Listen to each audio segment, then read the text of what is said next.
Buenas noches, bienvenidos a las 8:45. Hoy es un día lunes.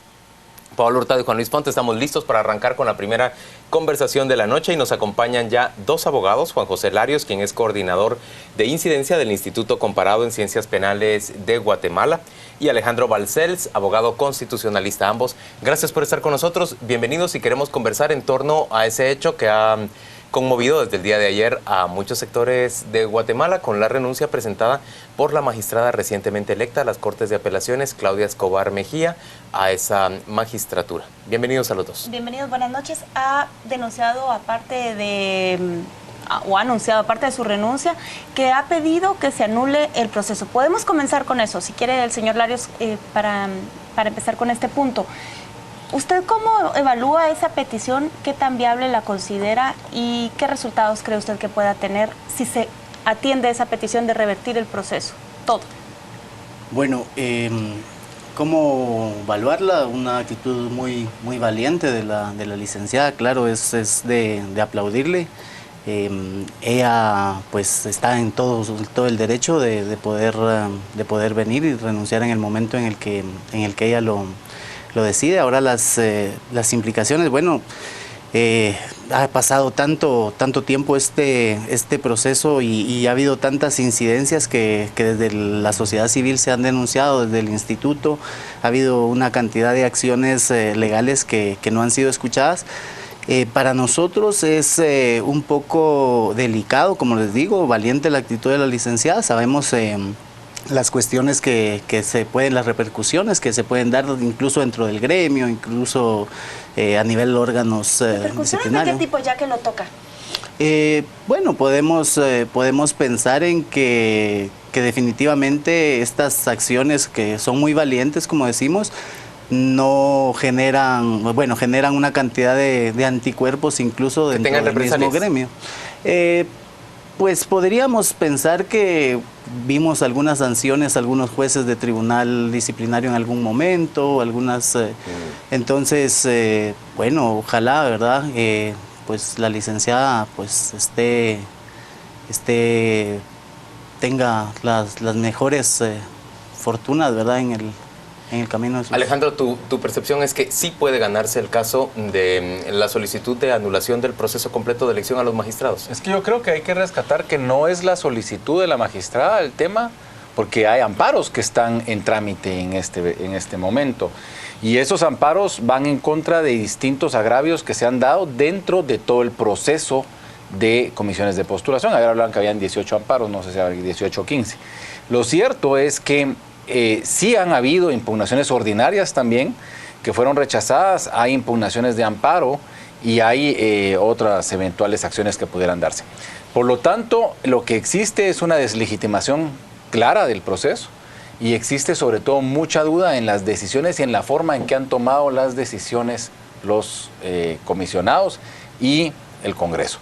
Y de hecho, si nosotros vemos el dolo del Congreso, la irresponsabilidad del Congreso, ya el Congreso también actúa como de forma clandestina, porque hace la elección de una manera de sorpresa.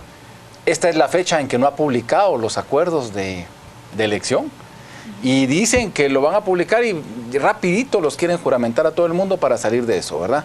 O sea, el Congreso está actuando con un dolo sabiendo que está actuando mal.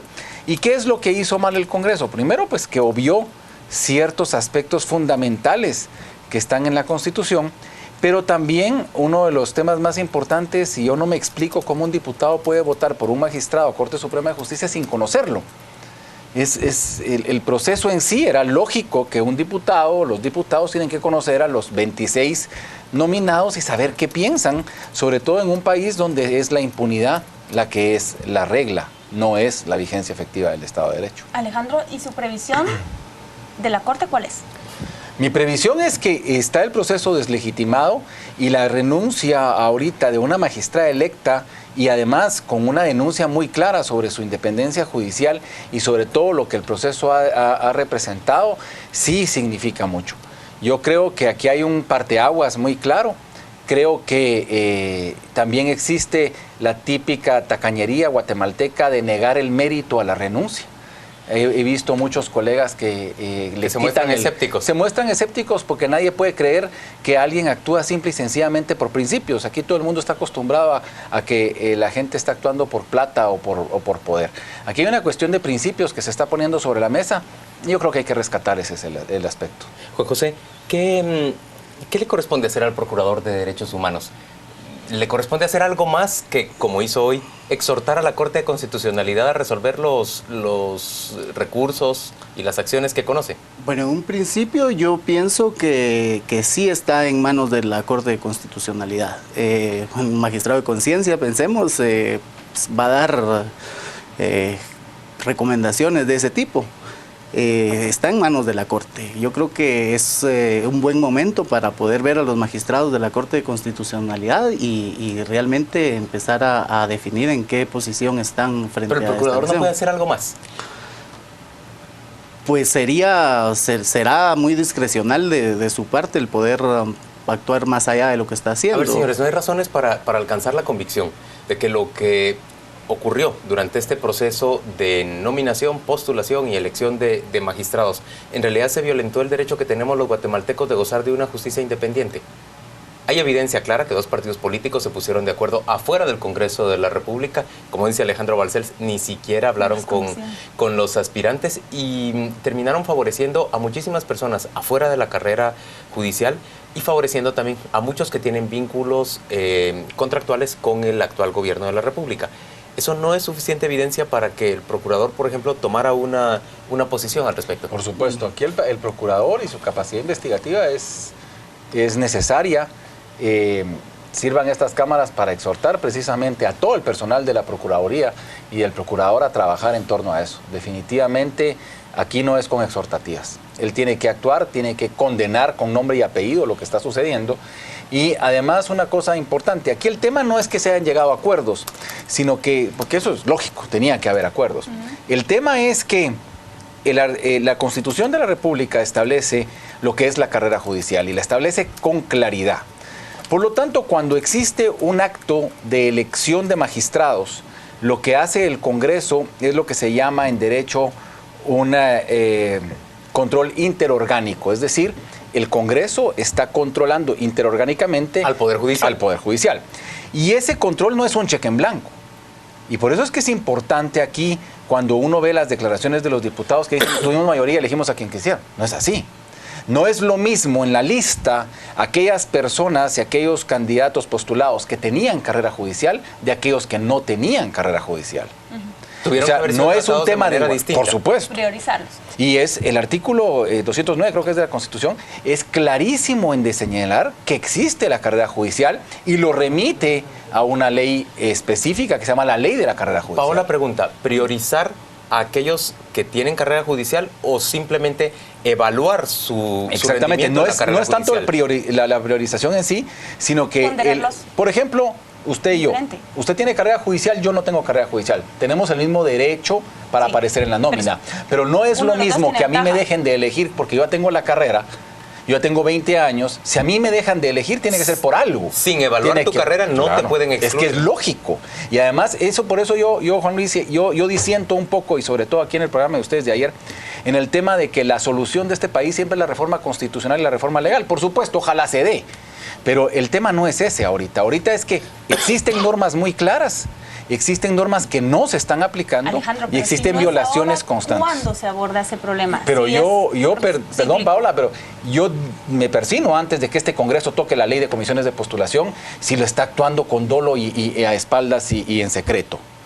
¿Cómo este Congreso se va a animar a tocar esa ley de comisiones de postulación? Y peor, imaginemos que toque la ley de la carrera judicial. ¿Y cuál es si esto es terrible lo que están haciendo. ¿Cuál es su motivación para creer que una legislatura nueva va a ser diferente? Pues si el sistema sigue siendo el mismo. Por lo menos hasta esa esperanza, porque ahorita están en año electoral y porque ya estamos viendo cómo están actuando. Juan José, hoy Mario Fuentes destacaba que el abogado, miembro también del CEDECON, del Centro de Defensa de la Constitución, exponía en una columna de opinión un argumento semejante al que nos ha dicho el licenciado Balcells. La obligación que tiene el Congreso de la República de evaluar de manera distinta a las personas que han tenido carrera judicial. ¿A usted le parece ese un argumento suficientemente sólido para exigirle a la Corte de Constitucionalidad que anule el proceso que se ha seguido? Es algo que desde un principio, desde que se estuvo valorando los perfiles, nosotros denunciamos en su momento en las comisiones de forma mediática.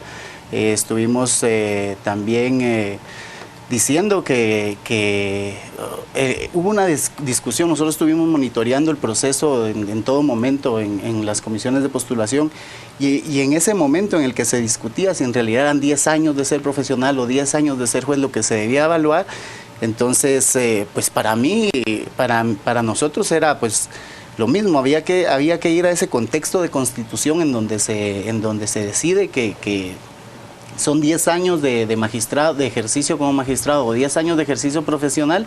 ¿Por qué en ese momento se decide de esta forma en esa Constitución del 86? Creemos de que pues es igual hacer una carrera judicial o una carrera de ejercicio profesional si se pueden hacer, si se puede evaluar la labor que se ha hecho. Por supuesto, nosotros le apostamos desde un principio y lo vamos a seguir haciendo a la carrera judicial. Alejandro. Punto específico es, hay amparos en trámite. Por ejemplo, el Centro para la Defensa de la Constitución tiene 2 amparos que presentó su presidenta Marta Alto Laguirre. En su momento, denunciando que el proceso ya era nulo desde el momento en que las comisiones de postulación establecieron el primer listado de aquellos que formalmente habían llenado los requisitos para ser postulados. La Corte de Constitucionalidad tiene el criterio, salvo que lo cambie ahora, de que cuando existen candidaturas que tienen causas de inelegibilidad, es decir, aquellas causas que hacen que no puedan ser postulados, ese proceso es nulo, porque tiene que competir únicamente aquellos que tienen causa de elegibilidad. Y eso es, el Centro para la Defensa de la Constitución lo tiene, está suspendido, incluso un trámite en el juzgado de 15º de primera instancia de lo civil lo suspendió por razones que solo él entenderá, se presentó el recurso y está en la Corte de Constitucionalidad. Aquí el tema es también exhortar a la Corte de Constitucionalidad que dicte los fallos lo antes posible, de acuerdo a los plazos legales, que no se está pidiendo ningún favor. Pero si se va a tardar lo que se está tardando ya los procesos de amparo, lo que estamos causando son incertidumbres y estamos causando zozobra en el país. Gustavo Berganza decía hoy en su columna que no presagia una acción ni rápida ni favorable de la Corte de Constitucionalidad y menos del Ministerio Público que entre a investigar esas supuestas componendas. ¿Usted comparte esa opinión? Yo no sé, porque definitivamente me extraña que, miren, solo hay que ver los periódicos de la mañana para darse cuenta de todos los eventuales delitos que se denuncian tan tranquilamente en las notas de prensa, que el Ministerio Público debería estar investigando. Es impresionante, es que ya el tráfico de influencias aquí está descrito en las notas y algo que es peor, está descrito ya en programas de radio de una manera clarísima. Ahí hay confesiones de diputados diciendo, por ejemplo, que la licenciada que era presidenta de la Sala Tercera de la Corte de Apelaciones de lo Civil no fue electa porque la registradora de la propiedad pidió que no. ¿Qué tiene que ver la registradora de la propiedad con la elección de una magistrada? ¿Qué tiene que ver el presidente del ICS con la elección de magistrados? Exacto. Entonces aquí es simple y sencillamente denuncias muy claras que tenemos que ser muy enfáticos nosotros en salir a decir. Y otro cero a la izquierda que está en el proceso es el Colegio de Abogados. Porque es increíble que el colegio no haya podido decir nada. Y ahora con esto de la magistrada que renuncia, el papel que va a jugar la Asociación de Jueces y Magistrados, porque ellos tenían, es que lo que pasa es que es lo que era el conflicto de intereses que denunciamos desde el principio, cuando tienen a la presidenta de la Asociación de Jueces y Magistrados como postuladora y como candidata. Entonces era juez de primera instancia, era postuladora de Corte Suprema de Justicia y resultó nominada para Corte de Apelaciones. Entonces, si eso no es un conflicto de intereses, pues mejor colguemos el título y que alguien lo explique, porque yo eso no entiendo. Bueno, y llamémosle a esto también a los delitos de los que se refiere Alejandro, que fueron evidenciados, o sea, nosotros los denunciamos no como delito, porque no era la potestad en el planteamiento de las oposiciones o tachas, que fueron 44 para Corte de Apelaciones, 29 para Corte Suprema, de quienes se logró encontrar algunas cosas y por lo menos exigíamos esta comparecencia de la que hablaba Alejandro en el Congreso de la República, ya que comisiones había decidido que no, que le dieran explicaciones en algún momento a la sociedad civil de cuáles eran las causas como para reivindicar esto. Yo quisiera retomar la pregunta inicial para Alejandro. si esto se retrotrae, ¿usted ve una diferencia? Yo sí. ¿Usted ve un proceso más sano y menos criticable? Pues mire, yo lo que siento es que ya ahorita hay un proceso de deslegitimación muy peligroso. La denuncia, por primera vez en la historia, dentro del organismo judicial, creando una crisis interna, es muy clara. Es evidente que los jueces y magistrados no fueron electos como consecuencia de sus fallos judiciales. Eso quiere decir que va a venir un montón de jueces y magistrados que van a tener temor. Y eso quiere decir entonces que nosotros somos los que perdemos. Eso quiere decir que no hay independencia real para emitir resoluciones. Hay que explicarle también un tema específico aquí a la ciudadanía, y es qué pasa con el sistema judicial, que mientras más estemos perdiendo el sistema, el control del sistema judicial, o por lo menos el acceso a ciertos recursos que existían, porque nunca han sido pues del todo un Estado de Derecho, sí es importante señalar que estamos entonces entrando al campo de la represión judicial abierta. Y el campo de la represión judicial abierta ya es el campo de la violencia institucionalizada, y eso hay que tener mucho cuidado. La registradora de la propiedad, ha dicho un diputado, les pide que no se vote, que se vete a una aspirante cuya resolución como magistrada de apelaciones le pareció inapropiada. Y que ni siquiera ella tiene interés. Bueno, ella es registradora. Supuestamente no tiene interés, pero pareciera sí tener interés. Por eso le digo, ella es registradora, sus fallos están siendo conocidos a cada rato por los jueces. Hay muchos ocursos, todos los abogados, todos los notarios en ejercicio tenemos problemas, presentamos ocursos, hay amparos, aquí se roban las propiedades. El Ministerio Público está lleno de denuncias de propiedades usurpadas. El registro de la propiedad tiene muchas deficiencias. Es cierto que han dado pasos importantes, pero ¿qué tiene que ver ella eligiendo magistrados? Y sobre todo que se metió con una magistrada que es muy conocida, porque es la única sala de apelaciones que está certificada en un programa de calidad. Y además, como decía hoy un medio digital, las contrapartes, incluso que no estamos de acuerdo con fallos de esa sala, sí respetamos ese criterio de ellos. Y no solo de ella, sino que también los otros compañeros han sufrido. De los vocales del tribunal. Han sufrido también. Señores, gracias a ambos por acompañarnos a las 8:45. Vamos a la pausa comercial y volvemos dentro de muy poco.